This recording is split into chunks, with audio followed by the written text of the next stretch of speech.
शब्द सुने, और वो कथा के शब्द नहीं। व्यास जी महाराज ने देखा कि सब लोग आए हुए हैं, तो व्यास जी ने मंच से कहा, आ गए। क्या कहा? आ गए।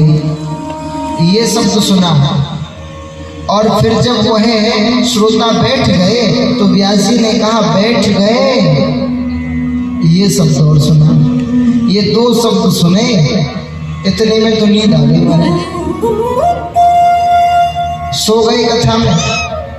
अब हुआ क्या महाराज, 4 घंटे जब कथा पूरी हो गई, जयकारा हो गया, आरती होने वाली थी तो पड़ोसी ने जगाया, अरे भैया जाग जाए, अब तो आरती हो रही है। आरती हुई। आरती होने के बाद में जैसे सब श्रोता जाने लगे तो व्यास जी ने कहा, चल दिए। ये 3 शब्द सेठ जी ने सुने, और सेठानी जी ने पहले से पढ़ा के भेजा था कि सुनो, कथा में जा रहे हो, जो सुनो उनको अपने हृदय में धारण कर लेना। जो सुनो उनको अपने हृदय में धारण कर लेना। ये पहले सिखा के भेजे थे। तो सेठ जी ने सोचा कि ये भी भागवत की शब्द हैं। आ गए, बैठ गए, चल दिए। अब सेठ जी महाराज इन तीनों ही शब्दों को अपने दिमाग में रखे घर आ गए। घर आकर के सेठ जी महाराज रात्रि में सोए। अच्छा, किसी बात का जब व्यक्ति चिंतन ज्यादा करता है तो कभी कभार नींद में भी व्यक्ति वही वस्तु, वही बात बड़बड़ाने लगता है।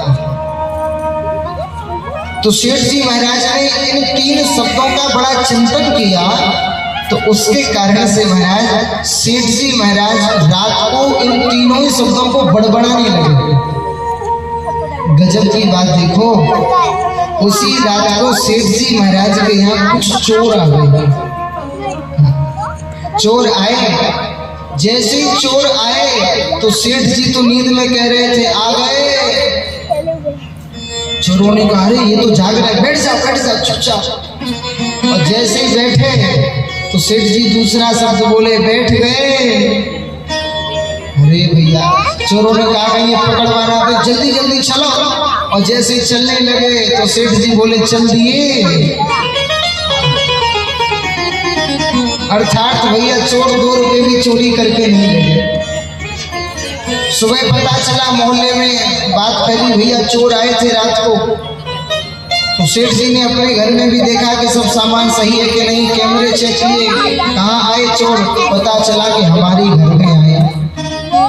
सेठानी जी बोली, सुनो, चोर आए थे और तुम न जाने क्या बड़बड़ा रहे थे। मैं तो चुपचाप पड़ी थी, मैंने सोचा जो ले जाएंगे सो ले जाने दो। मैं चुपचाप पड़ी थी, पर आप कह रहे थे, आ गए, बैठ गए, चल दिए, और तुम्हारी बातों को सुन के वही चल दिए। सेठ जी बोले, अरे वो कुछ नहीं, मैं कथा में गया था, मैंने 3 शब्द सुने, तो हो सकता है मैं नींद में तीनों शब्द बड़बड़ा रहा हूँ। तो भैया कथा का लाभ देखो कि कथा का लाभ इतना है, कथा का एक शब्द भी व्यक्ति का कल्याण कर देता है। एक शब्द भी यदि जीवन में उतार लिया तो भी व्यक्ति का कल्याण है। तो हम और आप सब तो महाराज 7 दिन तक श्रीमद् भागवत महापुराण के अनुष्ठान में बैठे हैं। प्रयास ये कीजिएगा, ये मत सोचना कि 4 घंटे कथा सुने, कथा सुन के चल दिए, नहीं, बल्कि कथा सुनने का सही वास्तविक अर्थ यही है कि कथा में से जो आपको अच्छा लगे, कुछ बातों को आप अपने जीवन में उतारना।